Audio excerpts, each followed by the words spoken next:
on today's StoryBeat. There's something about writing that when you do a performance and you finish it, and however elated you are and however wrapped up in the performance you are, it's gone when you're done. It's not the same as the moment that you're making it. Right. So it's given me enormous satisfaction to write and then have that last, have it be there to return to.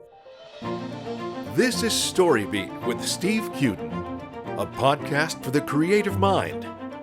StoryBeat explores how masters of creativity develop and produce brilliant works that people everywhere love and admire. So join us as we discover how talented creators find success in the worlds of imagination and entertainment. Here now is your host, Steve Cuden. Thanks for joining us on StoryBeat. We're coming to you from the Steel City, Pittsburgh, Pennsylvania. My guest today, Marcia Peck, is an award-winning writer and accomplished musician, celebrating over 50 years as a cellist with the Minnesota Orchestra. Inspired by the rhythms and sounds of music echoed in language, her debut novel, Water Music, A Cape Cod Story, combines all her passions, music, writing, and Cape Cod. The book has received critical acclaim and numerous book awards, including Literary Titan Gold, National Indie Excellence, New England Book Festival Regional Lit, and the Feathered Quill Reviewers' Choice Awards. I've read Water Music and can tell you it's a phenomenal exploration of the tribulations of a young girl on the verge of becoming a teenager, growing up in and around an emotionally challenging family, all while working to discover herself within that stressful mix. Marsha's many articles have appeared in a variety of magazines, and her short story writing has received multiple awards from groups far and wide. A cellist with the Minnesota Orchestra for her entire musical career, she's inspired by the rhythms and sounds of music echoed in language. So, for all those reasons and many more, I am honored to welcome the brilliant musician and writer Marcia Peck to StoryBeat today. Marcia, welcome to the show. Oh, thank you so much, Steve. It's my pleasure to be here. Well, the pleasure is truly mine. Thank you so much. So let's go back in time a little bit. How old were you when you first became interested in music? Ah, well, my parents were both musicians. Hmm. They were both pianists. And so it was pretty foreordained that I would have to play an instrument at some point. I started piano when I was about 5, studying with my father. But everybody knows that doesn't really usually work. So I was about 8 years old when he brought home a cello, and a small one, quarter size, and said, "Well, you'll have your first cello lesson tomorrow morning." Mm. And I started studying with a man named Joseph Furia, who was just a delight and very kind to a beginner, to an 8-year-old. So that was the beginning of my musical life.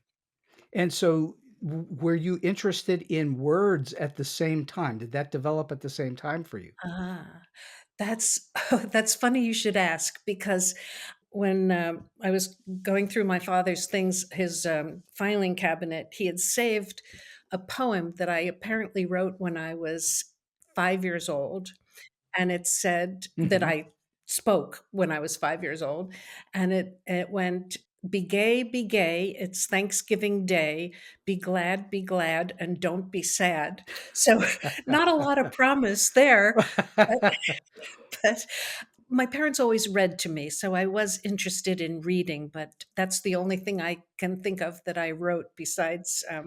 So you were a reader early on then. Yes, yes, I loved reading. That was a fascination with words at that point, but not as a writer yet. True, that's exactly right. Okay, so at what point, obviously, you started to play cello well enough that eventually you wind up in an orchestra. Did you go to school for it? Yes. Yes, the rule in my house was that I had to practice an hour a day, and that was the Mhm. law, but I got to out of doing dishes or other things by if I just did my hour a day on the cello, and by the time I was in high school, I began to think, "Well, that's the thing that I sort of am good at," and after high school, I went to the Curtis Institute of Music in Philadelphia. Uh, so I was lucky, very lucky to get in there. Well, that's a very fine school.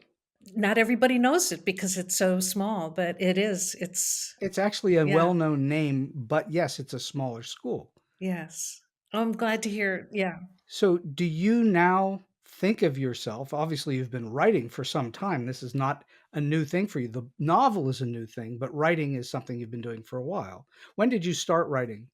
I started writing about the time my daughter was born. I was already working here in the orchestra. I was reading a lot by then, and I think it started because I wanted to keep a diary, a journal after when my daughter was born. And then pretty soon having a child, little daughter, made me remember my own childhood and things I wanted to remember, and maybe I don't know. So I started to keep that journal, and that led me to start to write a couple of short stories that were not based on my life, but based on things I knew. I didn't want to Mhm. write. I didn't think I could write fantasy or make things entirely up. Well, the classic, cliche is write what you know, Oh, and even yeah, people who write fantasy are actually writing about what they know. They're not, even though they're making up certain worlds or characters, they're right. still writing about emotions that they understand. So true. So true. So, do you now think of yourself after all these years of doing both in the creative world of both music and writing? Do you think of yourself more as a musician or a writer, or do you think of yourself in some other way? Ah, I think of myself as both, but as I'm getting older, I think it's harder and harder to keep those fingers in shape on the cello. It's Mhm. as I look back, I have more experience to draw from. I think writing is taking the front burner. Well, it's interesting, and correct me if I'm wrong, please. As a musician in an orchestra, you're an interpreter of someone else's creation, Yes, or you're part of an interpretation with a whole bunch of other people to interpret somebody else's creation, i.e., the music. yes. But as the writer, you are the creator. Yes. That's such an important distinction. I love that you said that because a performance, although I feel so lucky that I've lived my life with these great works of art, these symphonies by, Mahler and Beethoven and Shostakovich. Just a couple of guys. Yes, yes. And they always have something to teach me, no matter how many times I play them. There's something about writing that when you do a performance and you finish it, and however elated you are and however wrapped up in the performance you are, it's gone when you're done. Even the ones that are recorded and saved, it's not the same. They're as the moment that you're making it. Right. So it's given me enormous satisfaction to write and then have that last, have it be there to return to. Well, there's some kind of energy. I've been in the theater for my entire career, theater and film and movies and so on. There's something about that energy with a live performance that you cannot duplicate with a recording of it. True. Yes, exactly. Exactly. And so that interconnection between the audience and the performers, there's something special about that. You Very you can't special. recreate that. Very special. Yeah. So even if you sit and listen to the recording of it, it's not the same as being there at No. all. No. Do you think of music as a form of storytelling? Oh, yes, for sure. Even music that we think of as pure music, like Bach, that doesn't have a storyline, even there's something that carries us from beginning through to the end. There's maybe it's the form, maybe it's the I don't know, his intention. And then of course there are these wonderful stories like nobody could capture the Soviet Union better and stop under Stalin than Shostakovich. I mean, his symphonies tell the whole tale better than anything I've ever encountered. And you've got Tchaikovsky in there as well. Yep. He's pretty good at telling a story with music. Yes. He wrote a piece called the 1812 Overture. That's Right, pretty right. indicative of a story. And then you have musicians from the classical world who also are known for writing operas, which are true stories being told with music and lyrics. Yeah, yeah, Do you yeah. think of opera as pure music, or is it something different for you? Oh, I haven't. Gosh, that's what a great question. I adore opera. Don't play it I'm not in an opera orchestra, but I've over the years I've played many operas and fall in love with every single one of them. Yes, sure. Yes, they're all based on a libretto, right? They all have a story to tell. I'm always knocked out with how opera composers how they're able to capture the story in their writing. I'm not saying that very well, but Well, what you're saying is you have to be able to take the music and make it part of the storytelling, and that the words are then a part of the storytelling as well, and the music and the lyrics have to joint right, join up perfectly. exactly. Yeah. So I've worked on musicals quite a bit in my life, and that's the issue, is how do you take the words, translate it into something musical so that it all meshes and becomes one, Yes. which is a little bit different than playing pure symphony music, though I'm always fascinated when I go to the symphony at how everybody sitting on that stage works together so it sounds like one thing. I'm boggled by that. That's the goal. I'm sure it doesn't always work out perfectly like that, does it? Yeah, it always amazes me too that when you're in it, when you're sitting there in the middle of that 100 people, that and everyone's responding to everything else and to what they're hearing, that it does feel like one organism. It doesn't feel like a hundred voices. And no, and nor should it. And it's amazing when that works out perfectly like that. It's just like I say, I Yeah. sit there and go, "How does that happen?" Yeah. It's almost a miracle, and it happens all the time, but it's really amazing when it happens really well. So let's talk about writing for a little bit. Did you train as a writer in school anywhere? No, no, I didn't. I had a wonderful English teacher in high school who he was so Mhm. we read good things in high school. He was best at debate. He could get a class just fighting over some issue, having a knockdown drag out debate. No, and then when I got to conservatory, there was a time when I wasn't reading, I wasn't writing, and That's because you were working to become a musician, and it's hard. yeah, in the practice room a lot. And then fellow that I was dating, he said, "You know, you should really read these books." And he gave me The Lord of the Rings. Oh, And okay. I devoured them. I thought, "What have I been missing?" And then one of my teachers said, "You know, T.S. Eliot, you would like this poem." And he gave me the love song of J. Alfred Prufrock. And somehow that started my reading again. And then when I got my job here in Minneapolis, I began to read. I would take some author like Henry James, and I would just or Wallace Stegner, and I just decided I'm gonna read everything that he wrote, Mhm. and then I would find somebody like Mary Renault. I'm not sure I pronounce her name right. Mary It's Renault, probably Renault, but who yes. wrote those wonderful Greek novels based on the Greek myths, and I just carried them in my head. I just loved that. And then, yes, then gradually, when my daughter was born, as I said, then I felt like there were things that I had to say that I wanted to put to paper. So that you went through school and you had an English teacher and you went through classes as to how word structure works and sentence structure and paragraph structure and all that, but you are more or less self-trained in terms of being an actual writer, yes? In the beginning, yes, for sure. And I've never had formal training, but Minneapolis and Minnesota has been a good place to try to learn to be a writer. Mhm. There's a lot of support here with literary centers. And so I've taken the odd class here and there, and there are some wonderful writers here. So I have at least two solid writing groups who give great feedback. And then over the years, of course, there's this seminar you can take or that seminar. So that's not self-taught, is it? It's kind of self-directed. Yeah, it's self-directed or yeah, I use the term self-taught because nobody's sitting over you teaching Right. you, and so you're teaching yourself or you're learning on your own in that way.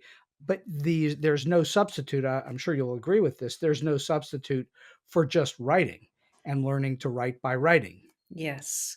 Yes. and that's what you did, obviously, Yes. And reading, and reading. sure. You have to read if you're going to be a writer. You have to read. Right. And I've been lucky that haven't had, I haven't had to hurry. I haven't had deadlines. I could really work and rework and rework and Well, and you also weren't needing it to become your profession. You didn't need to earn true, a living from true. it. Yes, And that makes a big difference for people if you don't have that pressure of what do I do with this? absolutely. Yeah. And so at what point did you then get your first publishing of your work? And that must have given you some confidence that, yeah, I guess I can do this a little bit. When did Hmm. that happen for you?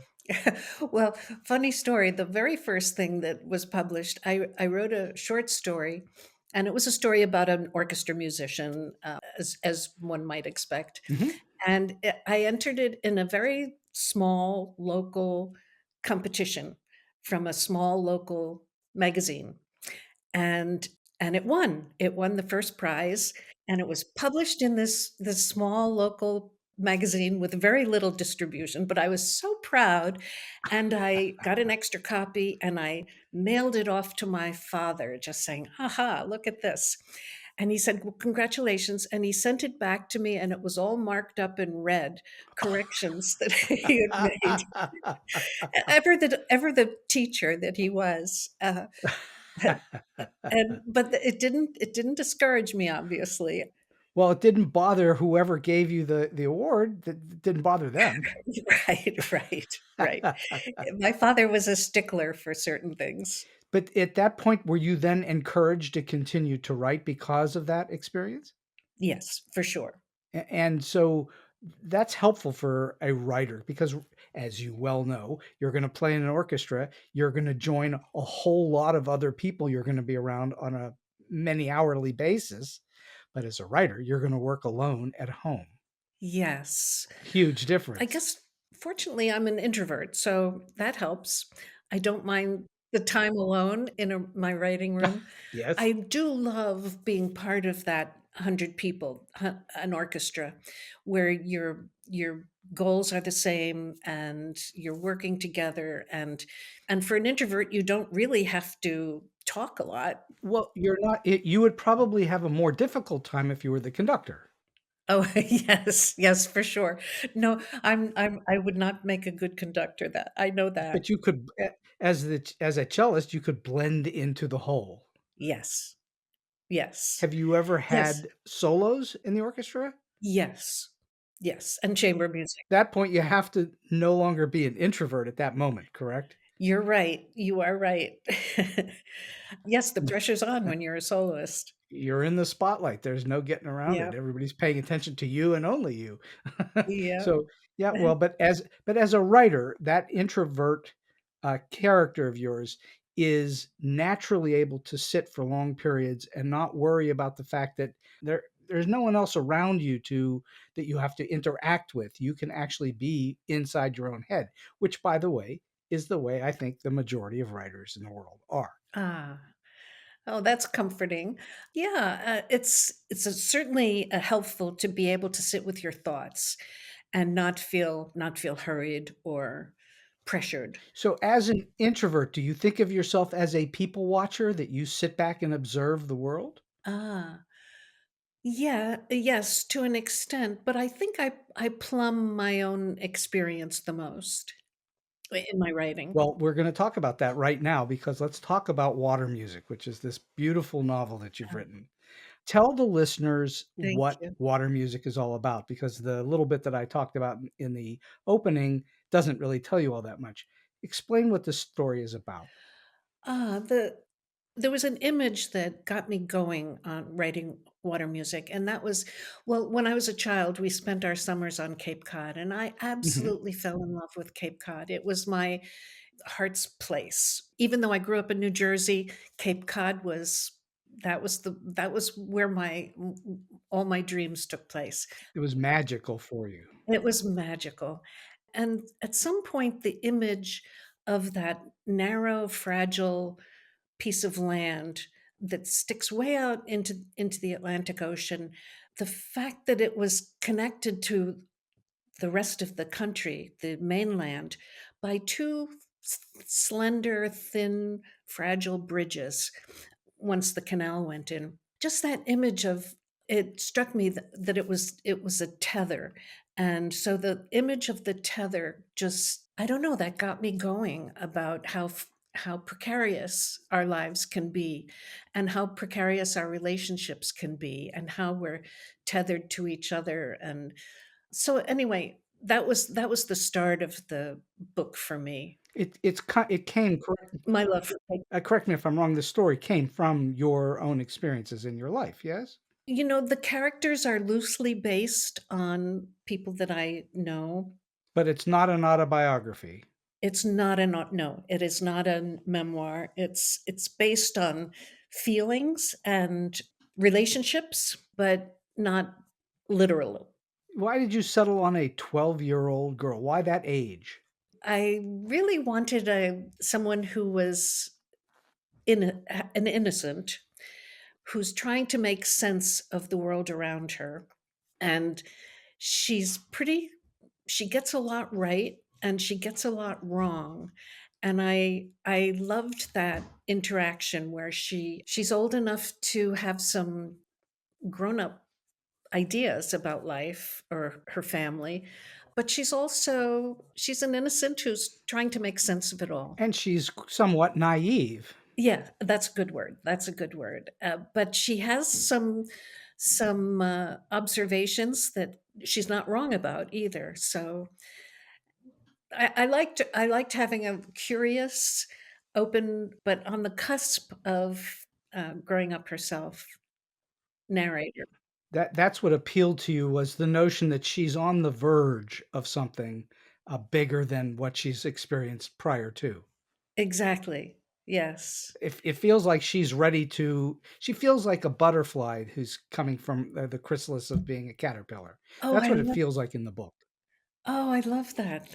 That's great image. Wonderful image. Well, that's what that's you can steal that all you like. I'm gonna carry And that with me. her name is Lily, and she Yes. also plays the cello like you. Yes. And so, um, and the music in her life is important to both of her parents and to her cousins, Yeah.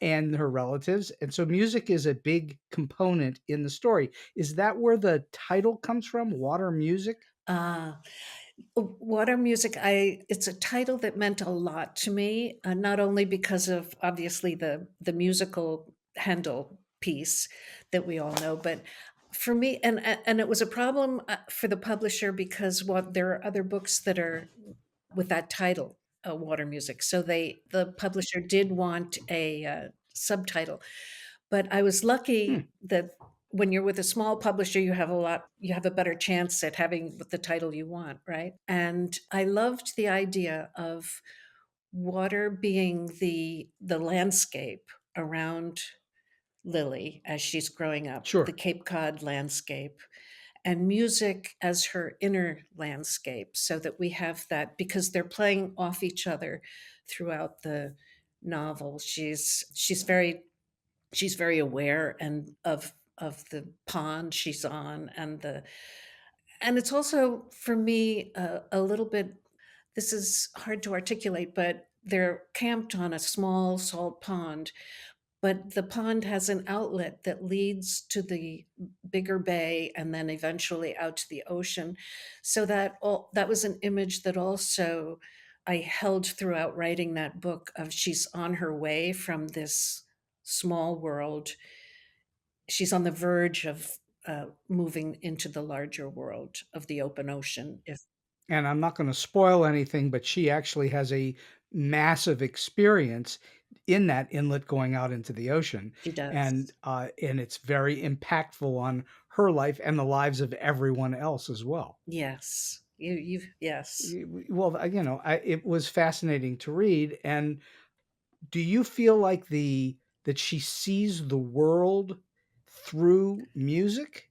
Ah, I hadn't thought in exactly those terms.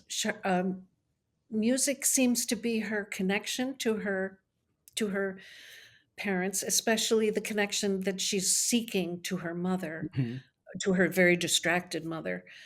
So music is Well, seems to me all of the adults in her life are distracted. ah, Everyone's distracted and very, very self-possessed. They're all about what's going on in their own worlds. good point. And so she's trying to live through it. And that's what this expansion out through the ocean. And when that happens, this big part of the story, it's like leaving the hive, so to speak. Yes. Yeah, exactly. And how much of the family drama, because it's a very deeply family oriented drama, how much of that actually comes from real stuff in your life, and how much is completely made up? Is it mostly made up? I would say the actual events are made up, but the passions and the conflicts and the central conflict between Lily's parents have to do with something that's going on with the extended family on the other side of the pond. That that kind of engine that drives things. Hmm.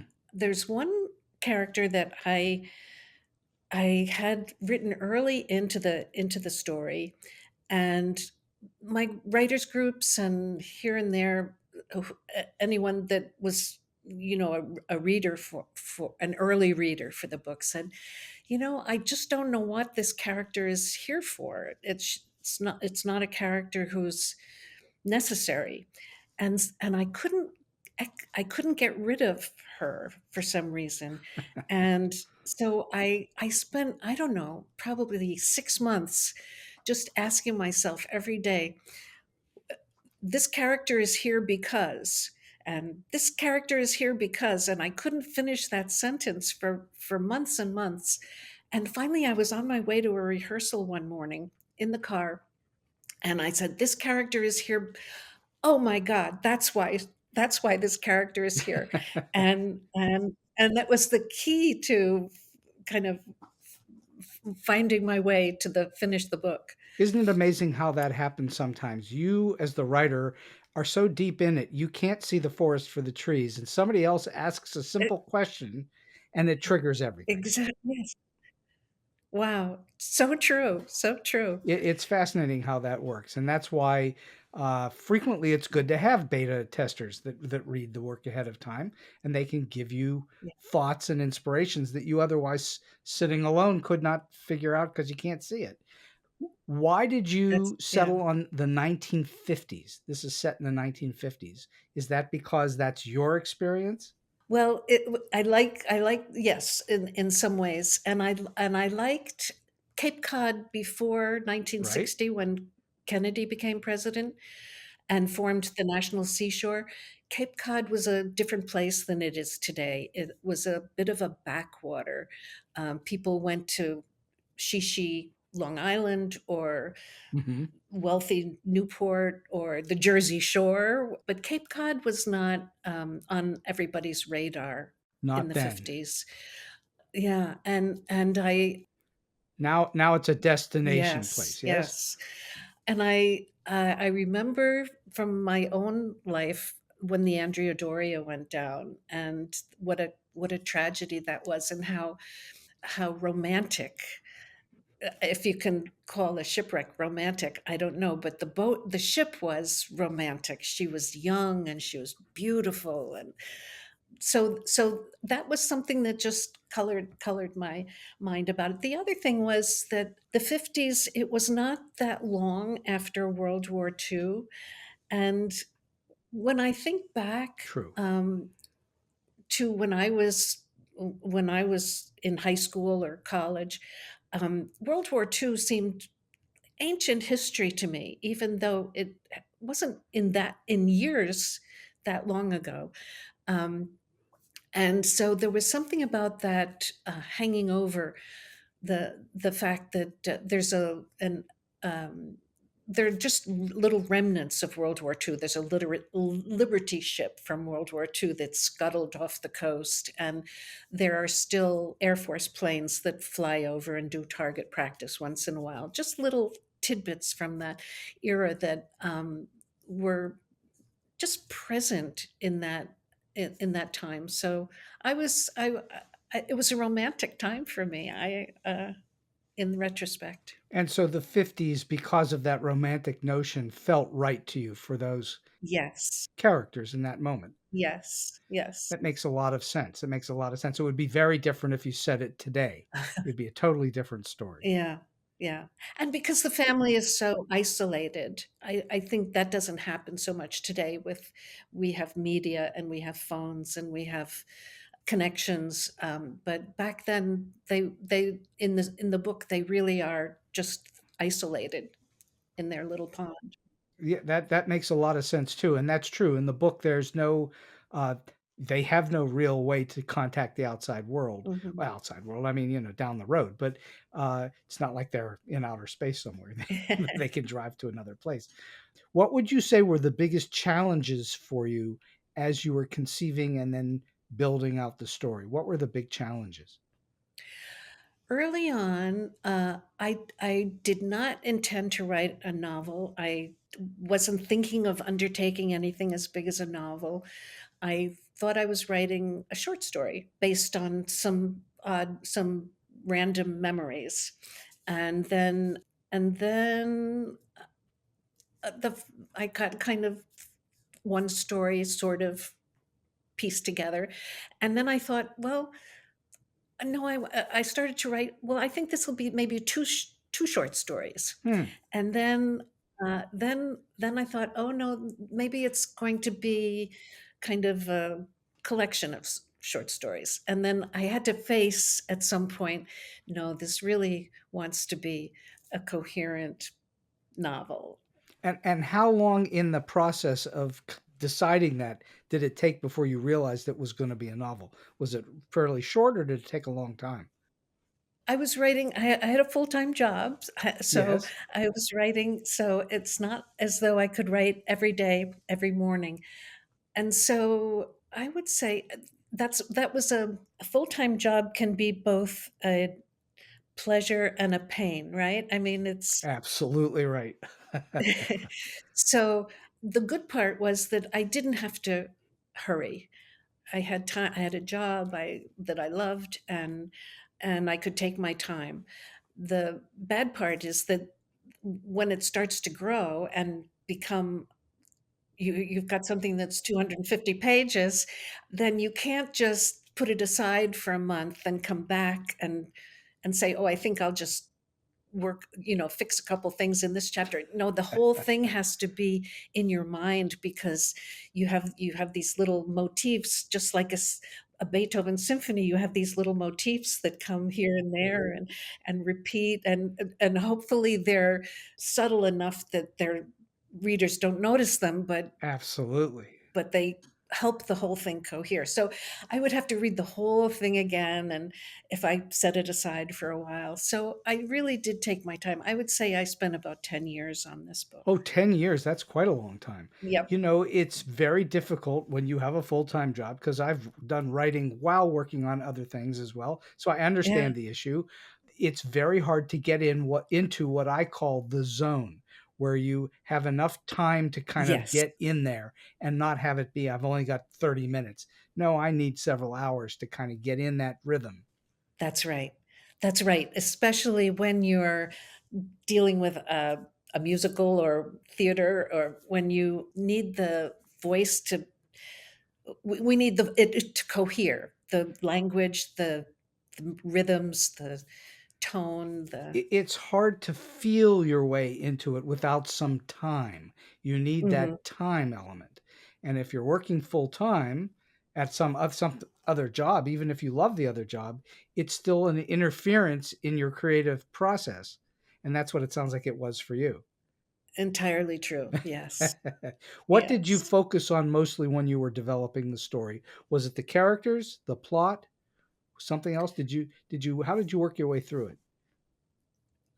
For me, it was character driven. Readers have told me now that the book is out that a lot of the chapters seem to have their own.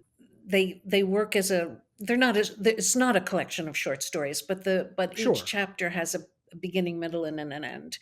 So there's not. They're not completely self-contained, but you could take it out and still understand what's going on. That's right. That's right. So I would say I wasn't so plot driven as character driven, where are the conflicts coming in, and how do they get resolved or not resolved as the story moves along. Well, that's evident when in the reading of the book that there's much more emphasis on this interaction between the various characters than there is on a storyline. But you clearly have a storyline throughout it, and you clearly have a beginning, middle, and end, and it's abundantly evident that there is stuff going on that's beyond the characters. There's a lot of stuff going on, in fact, because you have quite a few characters in the book, and you're weaving all of them throughout the whole. And that's a trick by itself, isn't it? Ah, yes, one of the characters that I absolutely love is the cello teacher, Alpheus Metcalf. He Sure. was about, I had a cello teacher when I was growing up who was about 100 years old, and he was very much like this character is totally based on my experience. He was about 100 years old, and he was just a delightful man, and he, at the end of every lesson, he would do a trick for me. I was just 8 or 9 years old, and the trick might be nothing more than he would do a bird call or something, but it made me look forward to my lessons every week. There was some little treat for you in the lesson. Yes, yeah. Did you work from an outline? Did you figure that out, or No, and I still don't. My next book is close to finished. And no, next book, I just sat down one morning, and the first chapter, I won't say the first chapter, but the first pages just poured out onto the page, and they they're not they didn't stay that way, but I've revised and revised and revised, but that was the impetus for getting. So I don't know. I don't work from an outline. I know many writers who have a lot of success doing that, but I need to just follow what seems to come next. you're letting the book dictate to you where it wants to go? Well said. Thank you. That's what happens sometimes. I am an outliner. I'm a Uh, ferocious outliner, and I oh, don't good. know how to get into the meat of the whole thing, the finished piece, unless I know exactly where it is I'm going. That's just me. But there are lots of writers that do what you do, where they just let the story go wherever it goes, and then worry about it later. Are you then a very? You said that you did lots of revisions. Was this book fully revised many times? Oh, yes. Yes. I don't even, I know some people keep track of which revision this is, and that they're dated and numbered. Hmm. And I didn't do that. I wish I had, because sometimes the revisions wouldn't work as in a linear whole, this start at the beginning and go through to the end. So a lot of the revision was, I don't know, Piecemeal. piece. You would do bits and Yeah. pieces. Yeah. Well, that's okay too. It's, at the end of the day, the reader Yeah. has no idea what you've done Right. or how you did it. They're just Right. reading. And I'm sure it took me longer to do it that way, but well, it may very well might have, but that's your process. That's what we're having the conversation about, is yeah. how do you do this, so that hopefully others that are hearing this show, who are in the middle of their own battle to get something finished, because that's how I think of it. It's a little bit of a war to get it finished. Uh, that that they can be encouraged that there is a light at the end of the tunnel. Mhm. You obviously spent a long time on this, Mhm. but you now have a published book that's out in the world that people are reading and enjoying and actually winning awards. So that's a big deal. What mistakes do you think you made along the way that you know that you will not repeat? Oh, I think one mistake was to take too much to heart every little criticism that readers gave me as I was writing. That you have to have a thick skin, Marcia. Yeah, yes, but I mean by that I mean that not every criticism it should be actionable, right? I mean, sometimes it just shows us that something isn't working, but the criticism that came may not be the right criticism for fixing what isn't working. Does that make sense? Mhm. Absolutely. Well, I've been, writing a long time, and I've also taught writing for a long time. And one of the things that I have taught and I believe in myself is this notion of notes. Other people give you notes. Yes. You had many notes, correct? People gave you Yes. thoughts. Yes. All right. Many. And so for some of those notes, it sounds like you were typical of a writer. You were you couldn't figure out how to make that work. You weren't sure whether you should make it work. It absolutely went against what you were initially trying to do, and so on. So the question is how do you take, receive, and use notes? And my philosophy is, and I don't think I'm alone in this, you take all the notes, you use that which is helpful to you, and you discard the rest. Yes. Yes. And sometimes that means you're going to discard all the notes, and sometimes it means you're going to take all the notes. You're going to use Right. all the notes. But Right. it's every time out is different. It's always unique, and each reader is going to read it in a unique way. Isn't that true? So true. And their notion of how to fix something might not be the right fix. It might point out that something isn't isn't quite there yet, Mhm. but need to think it through again. Well, that's the other thing that I've taught forever, which is there sometimes, especially because I spent a long time in Hollywood, you get notes from people in Hollywood Oh. that literally don't know what they're doing, but they're giving you notes anyway. Oh. And so sometimes those notes, when you hear them, the knee jerk reaction to those notes is, that's the dumbest note I've ever heard in my life. This person didn't read it. They Yeah. don't know what the intentions are, et cetera, et cetera, et cetera. But sometimes if you sit back and at least listen to the note, that it doesn't mean you're going to actually act on that note, but it might trigger something else if you've paid attention to it. Yes, thank you. So as opposed to just discarding it, Yes, you actually pay attention to it to see if maybe something better comes from that yes, note. yes, That's what you're talking about, I think. yes, and of course, we always get contradictory notes too, right? Of course you do, because people you, You need an epilogue. No, end it here. No. you can write the thing as the best that you know how to write it, and everybody's going to read it differently than what you intended. Yeah, yeah. Everybody's seeing the story in their mind's eye differently than what you think that you've written on the page. Right, You're seeing right. it one way and other people are seeing it a different way. That's the beauty of it. Once you have written that book and it goes out into the world, it basically is no longer yours. It belongs to the readers. Mm, It mm. becomes their world that they're Yeah, seeing in their mind's eye. yeah. Um, if you were starting out as a writer today, after all these years of being a short story writer and now a novelist and you're in your second novel, if would you do things differently to try and get published? Is there something that you think that you did in the publication of this first book that you learned and you go, oh, okay, that's a smart way to proceed in the publication of any book? I have stumbled along, and I wish I knew what works. I It's still a mystery to you, which is a fine thing. Yeah. I There's the quest for an agent and for a big publishing house. There are advantages to being with a small indie press, I found, because the book is will be in print for a long time. Hmm. And they did a beautiful job of producing the book. And a friend did the cover, and I love the cover.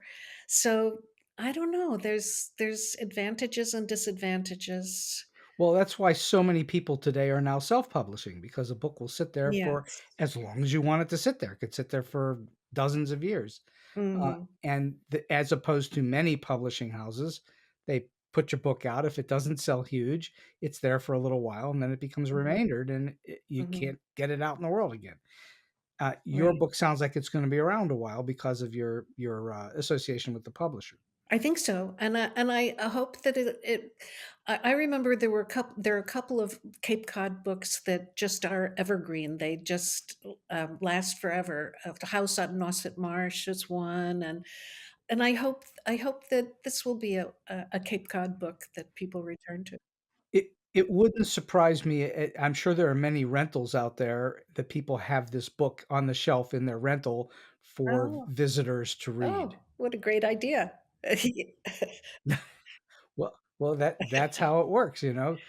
So do you have any advice for people about pitching? How did you pitch this to the publisher? How did it work? I had been through a bunch of early on, a bunch of queries to agents Mhm. and had gotten nibbles and almosts, but didn't wasn't able to place it with an agent. And I think in the long run, this is pleased with how it worked out in the end. That I have a publisher who cares about the book and Mhm. uh, cares about what I think. It just came out in audio, the audio, Oh, very nice. yeah, and that was a revelation because, you have it in your own ear what the prose sounds like, Mhm. and it's in this audio, book, it's read by an actress, Emma Love, and it's so interesting to me to hear someone else read it, and it teaches me that every reader will read it as an individual. So you say that you're inspired by the rhythms and sounds of music echoed in language.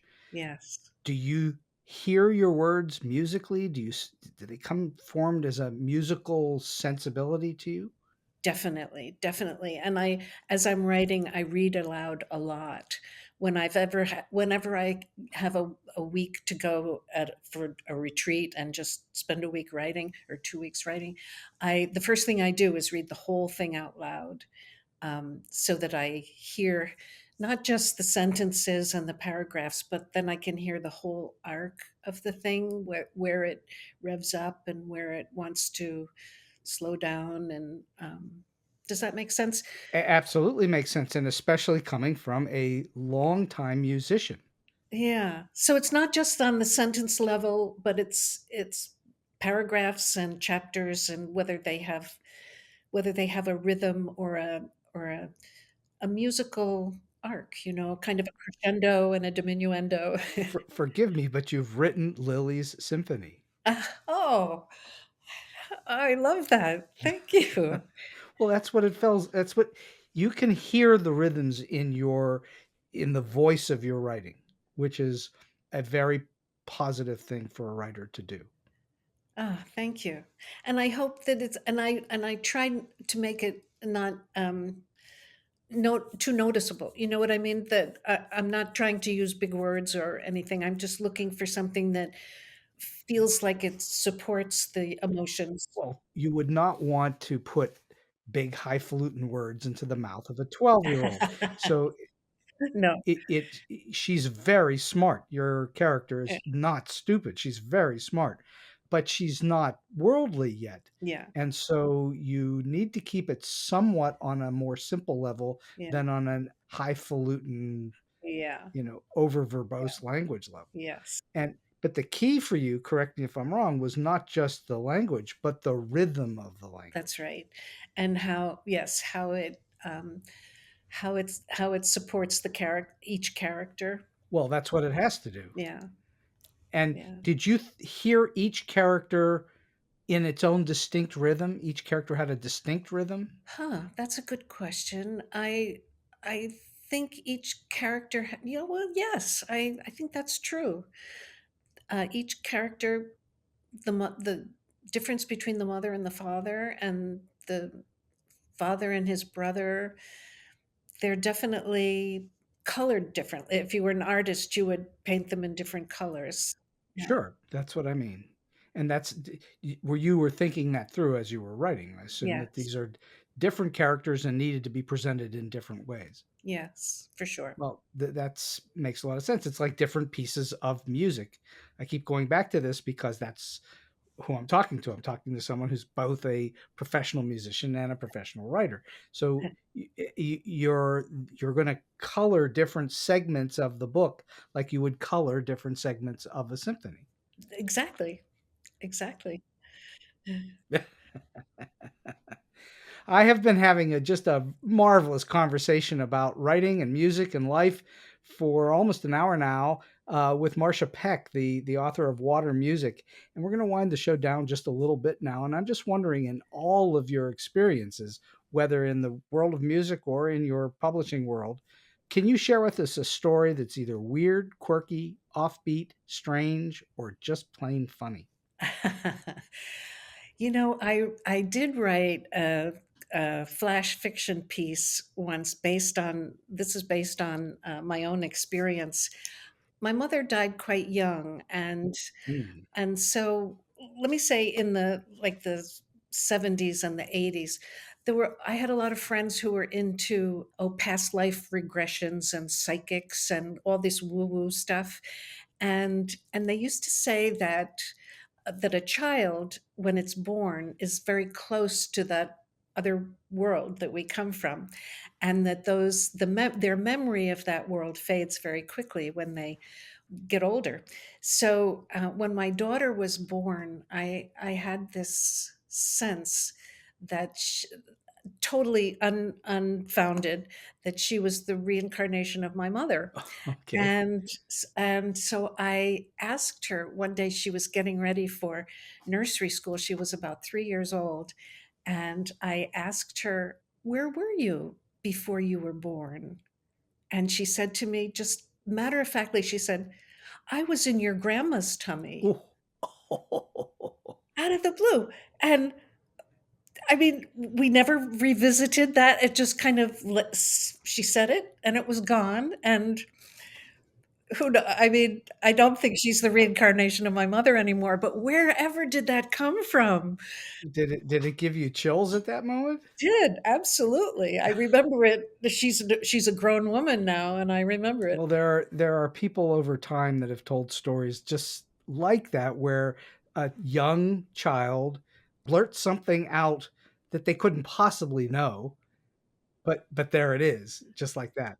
Yeah, yeah, yeah. That's wild. Weird. All right, Marshall, last question for you today. You've given us huge amounts of advice throughout this whole show in how to do things and how you do things. And I'm just wondering, do you have a single solid piece of advice or a tip that you like to give to those who are just starting out in the business, either in the music business or as writers, or maybe those who are in a little bit trying to get to the next level? I don't have anything that's very smart. It's just to start and then to persist.